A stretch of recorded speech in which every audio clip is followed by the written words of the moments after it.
Засгийн газраас өнгөрсөн онд өргөн барьсан хуулийн төсөл нь 23-24 оны өвөлжилт хаваржилтын хүндрэлтэй холбоотойгоор тэжээлийн дутагдал, гурилын үнийн тогтвортой байдлыг хангах үүднээс 25,000 тонн гурилыг баруун бүс нутгийн тодорхой боомтоор импортлон оруулах асуудлыг л өргөн барьсан. Тэр 25,000 тонн гэж өргөн барьсан тэр тоо хэмжээ их хурлын хэлэлцүүлгэн дээр орж ирээд бүх боомтоор хязгааргүй татваргүй болж хувирсан. Тэгэхээр яам бол өөрө бодлого нь бол дутагдлыг тодорхой бодлого явуудаа зохицуулъя. Тэр эрхээ засаг авъя гэдэг л санаа шүү дээ. Тэр нь өнгөрсөн парламент үгүй энийг 100% бүх боомтоор татваргүй, квотгүй, хязгааргүй нэвтрүүлэн гэдэг л өөрчлөлт хийсэн. Буюу анх өргөн барьсан үзэл баримтлаас нь өөрөөр батлагдсан гэсэн үг.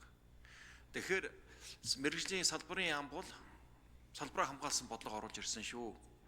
Тэгэхээр тэн дээр гишүүд өөр ойлгоод байна. Тэрийг онцгой бодоорой. Яам бол хамгаалах буюу яг тодорхой зохицуулалтаа хийх бодлого оруулж ирсэн. Одоо энэ хууль хэрвээ дэмжигдвэл бид яг энэ зохицуулах эрхээ л олоод авах юм.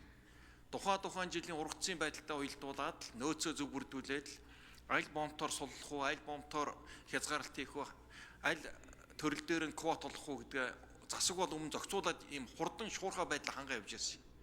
Хууль гаргаад ингээд төвччихээр энэ хуулийн процедур буюу үндсэндээ бүтэн жил болчихж байгаа. Одоо намрын чуулганд өргөн барьснаас хойш өнөөдөр хилцэж гэдэг маань бас л хариуцлахгүй байдал үүсчээд байгаа юм л тариалт жигдэрж идэг. Бид бодлого гаргаж чадаагүй байдаг. Тариаланчид эргэлзээтэй байдалд орсон. Үр дүнд нь одоо тариалт бол нэлээд Улаанбуудайн тариалт нэлээд унахаар юм бодиттой байна. Намрын ургац Улаанбуудайн ургац багассан тодорхой байна. Тэгэхээр гурилын одоо тодорхой дутагдал үүсгэн тодорхой болж хувирж байна одоо.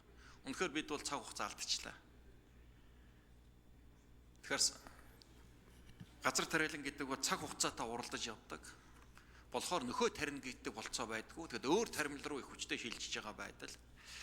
Тэгэхээр бид 26 оны төсөв дээр тодорхой хэмжээний 100-аас доошгүй мянган тонн Улаанбуудаа нөөцийг бүрдүүлэх асуудлыг оруулахаас аргагүй болж байгаа гэсэн үг. За тэрийг тэгээд төсөв үед бүгдээрээ дахиад задлаад ярих байхаа гэж.